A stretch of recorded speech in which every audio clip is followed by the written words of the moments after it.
Target fix చేసుకున్నారు కానీ reach కాలేకపోయారు. ఖజానాకు రావాల్సిన ఇన్కమ్ రాలేదు. దీంతో మళ్లీ ప్రాసెస్ కంటిన్యూ చేసేందుకు డిసైడ్ అయింది సర్కార్. ఎల్ఆర్ఎస్, బీఆర్ఎస్ స్కీమ్ల అప్లికేషన్స్ గడువు పొడిగించింది.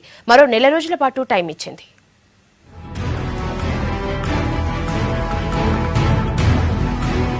లేఅవుట్లు, building regularisation scheme, LRS, BRS ల దరఖాస్తుల గడువును మరోసారి పెంచింది ప్రభుత్వం. మార్చి 1 వరకు దరఖాస్తు చేసుకునేందుకు అవకాశం కల్పిస్తూ వేరువేరుగా ఉత్తర్వులిచ్చింది. ఈ స్కీమ్స్ లో ఇప్పటికే 2 లక్షలకు పైగా అప్లికేషన్స్ అందాయి. గడువు పెంపుతో దరఖాస్తులతో పాటు సర్కార్ ఆదాయం పెరగనుంది.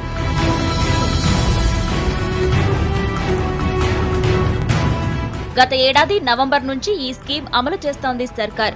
ఎల్ఆర్ఎస్, బీఆర్ఎస్ ద్వారా సుమారు 2,000 కోట్ల ఆదాయం వస్తుందని ప్రభుత్వం అంచనా వేసింది. కానీ అనుకున్నంత ఆదాయం రాలేదంటున్నారు మున్సిపల్ శాఖ అధికారులు.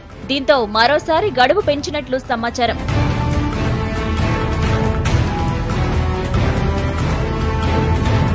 జనవరి చివరి నాటికి భవనాల రెగ్యులరైజేషన్ కోసం 1,50,000 దరఖాస్తులు, లేఅవుట్ల రెగ్యులరైజ్ కోసం దాదాపు 90,000 దరఖాస్తులు వచ్చాయి. మొత్తం ఈ అప్లికేషన్స్ తో 250 కోట్ల ఆదాయం వచ్చినట్టు అధికారులు తెలిపారు.